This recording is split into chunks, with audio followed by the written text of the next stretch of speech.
Welcome to Gifted Underachievers, the podcast for mid-level creatives with delusional ambitions. In this segment, Pat and James discuss how they use time tracking and other strategies to make more money and build capacity as workers in the creative economy.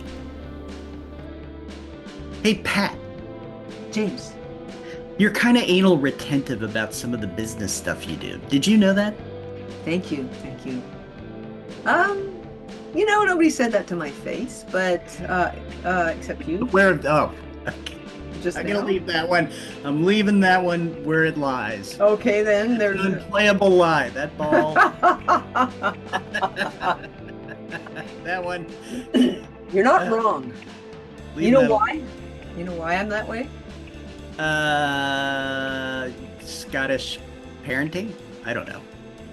Well, maybe. I mean, that's possible, but I don't think all Scottish people are anal retentive about No, I don't think so business at all. systems. Yeah. I think what it is that I do not want to repeat the mistakes that cost me time, energy, and money. So I like to keep track of shit so that when, my work is developmental editing for fiction and nonfiction. I track my time when I work on a project. I know how long it takes me to do X book of 100,000 words. The first read, the second read. Yes, every book is different and my speed will vary depending on, the prose, the quality of the prose, how complicated the material is, actually whether it is fiction or nonfiction, whether I do a book map, all these other things. But what I initially started doing that kind of time tracking very early on. First couple of days I did a manuscript. I was like, I should know how long this takes me. And the only way I'm going to know that is if I write down how many hours I spend on it. So question, right? Yes. Somebody comes to you and, all variables being the same, right? It falls within the norm Yeah. range. Says I've got 100,000 word manuscript. It's fiction. We'll call it romance. Sure. And you know top of head, okay, this is probably going to take me X number of hours, right? Um, yes and Or no. is this, yes, but then on top of that is you have this tracking that you do. Yeah. So you can go back and say, generally speaking, but also for that specific author if you've worked with them again.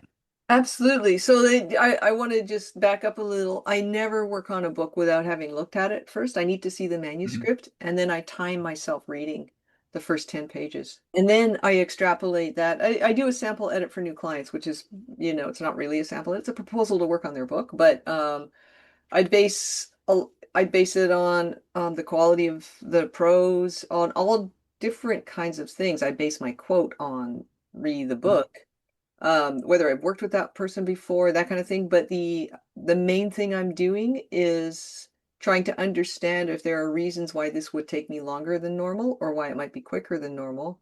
I do have an idea of what normal is, in terms of the number of hours I need to do a book of that length, and that affects my turnaround time. So Mhm. because if I say it's going to take 6 weeks for me to turn your manuscript around, which isn't unusual, sometimes it's 4 weeks. If it's a short book and it's just a manuscript evaluation, it might be 3 weeks. But I'm very fast. I'm pretty fast with turnaround times Yeah. because, and I work on multiple books, so it also depends on how many books I have in editing at that point. But without that data, I cannot be confident that I'm going to meet the deadline that I set. Right. And so here you are capturing all of this data. Hmm. And so you also have, because you're good, you have lots of people that come back. Hmm. Yeah. So then when somebody comes back and says, I've got the next version of my book, you can go back and say, okay, well, I just did this. And then you have all this sort of rich data about Yeah. that author. Yeah.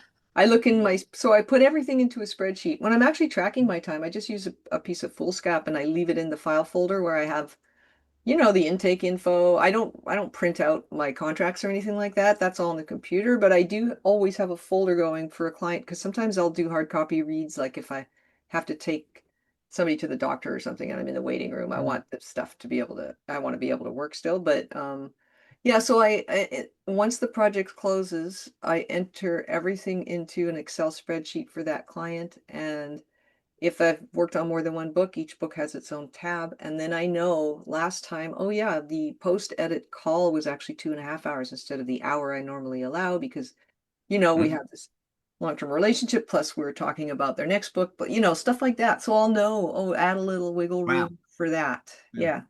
So I it's write it all granular down. and you can drill down into it. And Yeah. so you have high level, a lot of data about the author, and Yeah. then you can tier that down to where you have level data about each book. But then within each book, it's like here I spent an hour with the opening conversation and my sample read, Yeah. Yeah. and we're in all the way through, right? Yeah. All the way through. I break it down so that even in the say the developmental edit round, I know it took me 30 hours to read the manuscript and comment marginally. I know it took me 12 hours to do a book map, took me 7 hours to write an editorial letter, Mhm. 4.5 to do the chapter by chapter revision notes if I'm doing that, if I'm providing that in the scope of work. Mhm. So the only thing I don't count in there is how long it took me to write the contract, because the contracts are my responsibility. They're not Right, related to the client. They're quite right. simple. So yeah. And then you use that to track your performance against what you expected Kind of, too. yeah. I mean, I'll do a comparison. So sometimes if I have three manuscripts in editing, I look at my spreadsheet to go, okay, well, last time it took me this long. I've got this one due in 2 weeks, this other one due in, let's say, 5 weeks. So I want to give a slightly longer turnaround for this new one that's just coming in because A, it's longer. B, it's in the same, oh, it's in a new story world, say, if it's science fiction, because if it's in the same story world, I don't have to do the same amount of questioning the questioning the story world's sort of veracity or logic. I've Right. already accepted the logic on the previous round, so the Mhm. second book in that series, I can understand the logic and I can question it if it's off kilter, but I don't need to do the whole, getting to know the story Mhm. world again stuff. So Yeah. I find it very interesting to track stuff like Yeah. that. No, I think it's really cool, and I wish that I had been doing that in a more Yeah. kind of way because, there's lots of stuff that I follow about the work that I'm doing and that kind of thing, but that granular detail, I don't, which I think is a huge missed low fruit capacity building opportunity, right? Mm, Because if you can't, what is it, you can't measure what you don't track, right? true. Yeah. And so if I want to increase my capacity, I need to get better at being more efficient in the work that I'm doing.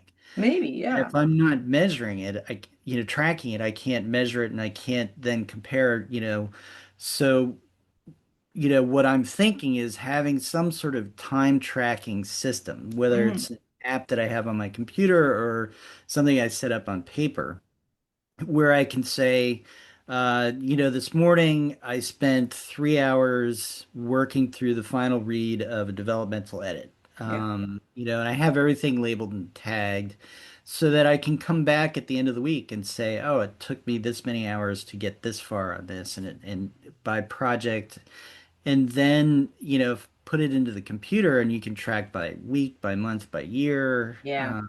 Yeah. and start to build in, oh, you know what, a little faster here but a little slower here, Yeah. or my expectation is that I should be able to do this in this amount of time but it's actually taking this amount of time. And it feels like once you get that understanding of how you work, that you can then really get into,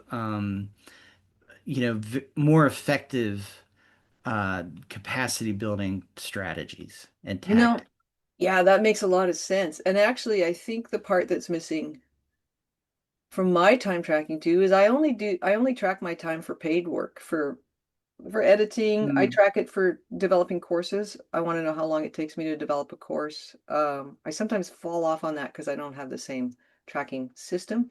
But what would be interesting too is if you do get some kind of software that can say, okay, it's the end of the week, you spent, 18 hours on this thing, 23 hours on this thing. and you know you worked 55 hours that week, and you're like, well, what was I doing the rest of that time? Right. Because I feel like I get in this little cloffice. That's what I heard that term from another writer, and it's closet office. And Uh-huh. I'm in my cloffice, and sometimes time drifts by and I have nothing to show for it. I'm like, what the actual fuck was I just doing? Was I emptying my email of fucking Substacks I don't have time to read? What was I doing? I think that that would really show me where I can have more of a life outside of work is if I was tracking Yeah. the times I'm not working on paid work. Boy, that's awesome. So it's like understanding the full kind of working Yeah. day, right? So because yeah, how much time so right now it's baseball season. Yeah. Love baseball. And you can go on YouTube and you can get highlights and they're Mhm. 10 to 12 minutes and you get to watch like a full baseball game in that 10 to 12 minutes. And it's a great, like, when your brain is getting fuzzy and a little overworked, you have this 10-minute just break. But, how many times a day are you doing it? And if things are getting really tense in the baseball world, you're probably watching more. So, I mean, there's just all these, if you're going to do this right and you're going to do this well, you got to figure out what am I doing for the entire time I have my ass planted in the chair. Well, this is it. That's exactly what I'm thinking. Because if you're watching the baseball highlights in your office chair, when you get up to leave your office, you're like, I was just in this fucking place for 9 hours. Boy, Right. I'm a hard worker. But Yeah, solid day there, Buke. if an hour and a half of those nine spread out through the day, were you giving yourself little breaks? That's good information to have because frankly, I'd Yeah, rather take all my breaks in an hour at the end of the day, as in leave earlier and not waste right. as much time sitting in this particular chair because I don't want to. The stuff that for me is leisurely, yes, I can see a 5 minute break sitting in this chair, but if it's going to be longer than 5 minutes, I need to get the fuck out of the chair and do it in Yeah, a different location. Then it feels like a break, you know? yeah. Yeah, and it also says, what is your tolerance for work? Yeah. And I would think, if I was painting, it'd be the same thing, right? I'm in the studio. How much of Mm. that time am I actually spending on producing something? And I don't want to, there's definitely valuable time spent, staring out the Yeah. window, right? Spacing out. Yeah. Or Facing out. watching baseball. You Like gotta it's a develop refresher. Yeah. Yeah, you got to develop ideas. You got Yeah. to let the subconscious churn a little bit. Hmm. Um, but understanding, oh, you know what? I need that time to be able to work through a writing problem. Yeah. So that's going to factor into the time it takes you to just do stuff. Yeah. Yeah. So, So I wonder if I should start. I mean, I've made attempts at, well, I do have quite a large agenda book actually that's open on my desk, almost always open to the week that I'm on. And I've got like a column, it's basically mhm. 5 days across the page, but each day has its own column that goes from top to bottom, so 11 inches. And then the weekend days are just down the side. They're stacked. But I think I'll put down what I'm working on and what my priority is to get done that day, or if I have a meeting or a Zoom or an appointment or something, but I don't mark, oh, fucked the dog 15 minutes at 2 p.m. I don't mark that down. That's a Canadian expression. Do you guys use it? Yes, there is no literal dog fucking going No, on. no, no, no. It just means I wasted time. So, yeah, no, the one thing that I do is I will make a list the night Yeah. before. Here are the three, and in order of priority. Yeah, First that's thing, good. second thing, third thing, Yeah.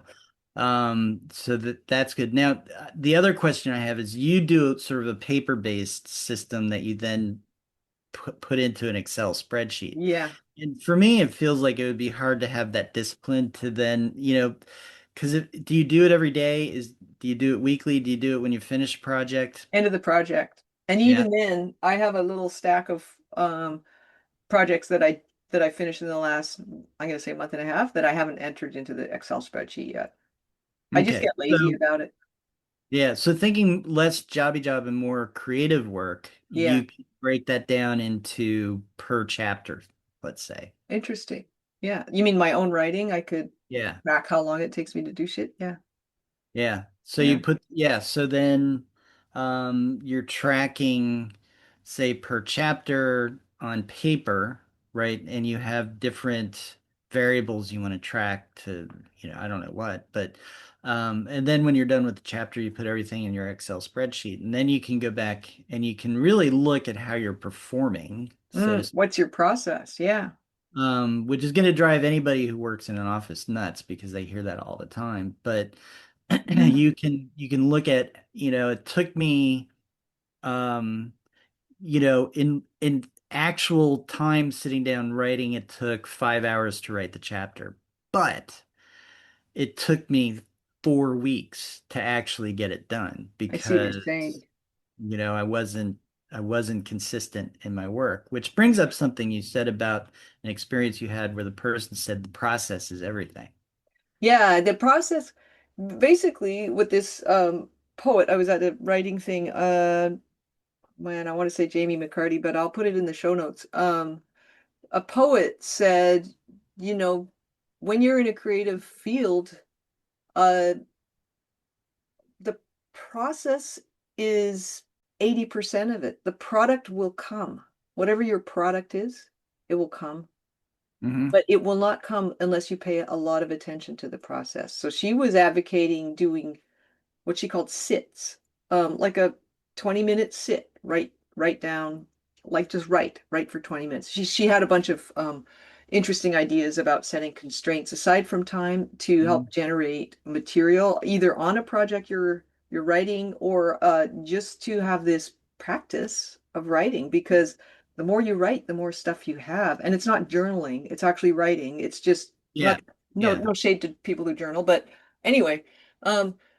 So, what I took from that, the part about the process is a yeah, and it kind of goes back to Henrik Carlson, Escaping Flatland, the Substack, gathering context. I don't know if I mentioned this. Even before this writing weekend, I started to think about working on my novel as like sitting down to work on my novel as a, gathering context about what it's about by Right. like that's all I'm doing. It takes the pressure off. And so Yeah. does thinking of it as process over product, because guaranteed, and I know this for myself, if I spend time with something, I will end up with something. It's not ever going to be a waste of Yeah. like a hamster wheel where you never have anything, because I know that's been my experience throughout my Yeah. life. If I spend the time, I have something to sell or whatever. Um, so the part of it is, yes, I think you're right in saying, oh, it would be great to track your sort of creative process so that you can get a sense of what you're capable of, or you can see where there's been a deficit in your attention to creating this thing. But then I got the fears, the big fears, because I'm like, okay, I'm tracking my fucking creative time and where do I put the 15 minutes of dread and self-doubt that I just went through? Like, what's that under? Working on the book, I guess, you know? Yeah. Yeah. Well, I mean, if you're tracking, you want to see how do I perform when I'm actually, like, is my ass in the chair? Yeah, Am I in the process? I get you. And when I'm in the Yeah. process, am I actually doing shit? That, Because yeah, that's I don't that's want to the bring other that down. piece, right? Is how many artists, writers, whoever out there can spend all kinds of time in their office studio, what have you, and get Yeah. nothing done, right? Yeah, yeah, I think there is that. So my thinking is I don't want to get too granular about the time, but you're right. If I get to the end of a month and I see that I've spent 5 hours on my writing period and I don't have a chapter, I don't have half a chapter, I don't have 3 pages, um, then I'll know that I am not actually doing what I think I'm doing. Yeah. Yeah, and you can think about how come. Yeah, Sometimes, you need to do more research or you need to work through a problem, that kind of thing. yeah, But anyway, not to, we'll close it out here that, I am excited to look up some tracking apps and systems and ideas And so I will report on that and maybe put a link in the show notes. And then maybe if you have like an example, Sure, yeah. we can put some examples in there, for what we do, and then perhaps at a later date we'll come back to this and see if anything really worked out from it. I love it. Groovy. Okay. Adios. It's a deal. Thanks for listening to Gifted Underachievers, the podcast for mid-level creatives with delusional ambitions. We'd love to hear how we're doing, so please leave a comment, join our chat page, or send us an email at giftedunderachievers@substack.com. You can find us on Spotify, iTunes, and anywhere else you like to download your podcast. Also, please hit the share and or subscribe button. It really helps a lot, and we promise we won't market to you, and we will never charge for the podcast. Thank you, and have an awesome day.